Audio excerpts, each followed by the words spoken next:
Now, before even starting part 1, you first need to actually download the course starter code and the final project files from GitHub. So all the code that you're gonna need to build the projects in this course is located in this code repository on GitHub with this URL. So I will add this URL to the resources of this lecture, and so just click that to access this page.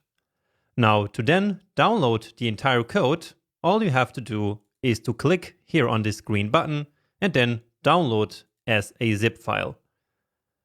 Now, if for some reason that doesn't show up for you, so if you can't see this green button, then there's also an alternative link down here that you can click. All right. Now, let's wait for this to download. And actually there it is. So let's see. And then let's open that up. And indeed, here we now have this zip file that I'm going to move to my desktop. So here on the desktop is where I will create all the projects in this course. So on macOS, you can just extract this by double clicking, and on Windows, you just right click, and then somewhere you will find the option of extracting all files.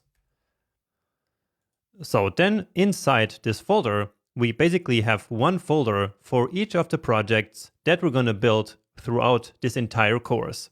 And for each of the projects, we always have a final folder and a starter folder.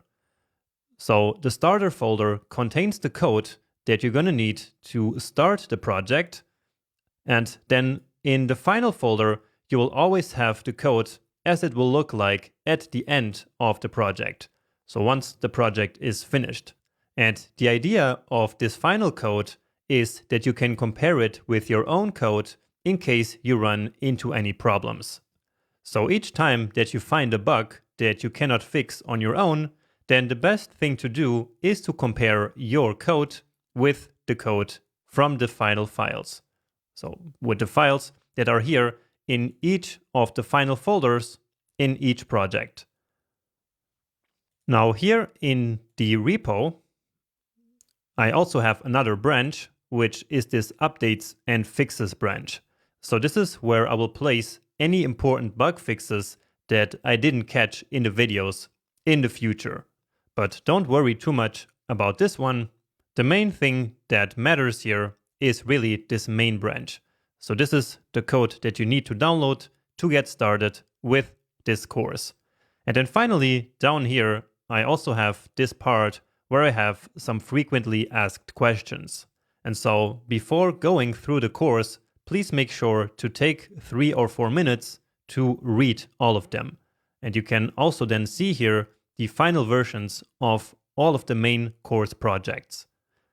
Okay, and with this, we are now finally ready to move on to part 1 of the course.